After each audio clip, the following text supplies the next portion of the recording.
রাসূল সাল্লাল্লাহু আলাইহি ওয়াসাল্লাম একদা একটা লাশের সামনে জানাজার জন্য দাঁড়ালেন।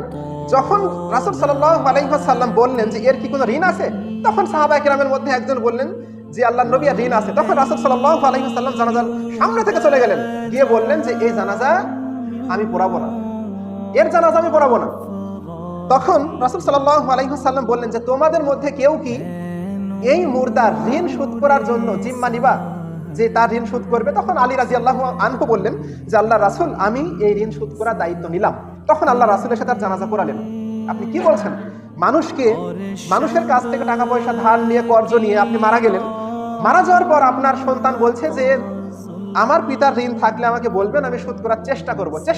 এই কথা বলতে হবে না, আপনি বলবেন ইনশাআল্লাহ আমি আমার পিতার ঋণ শোধ করবই করব, শুধু আমাকে একবার এসে বলেন যে আমার পিতা আপনার কাছ থেকে কয় টাকা নিয়েছে।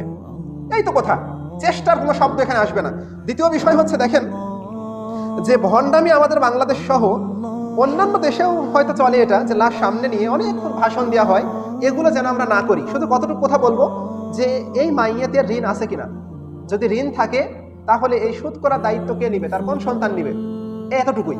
এরপরে কি সুন্দরভাবে সময় হবে, কাতার সোজা করতে হবে, পায়ের সাথে পা মিলাতে হবে, জুতা স্যান্ডেল কেউ যদি পা থেকে না খুলে তাতেও সমস্যা নেই।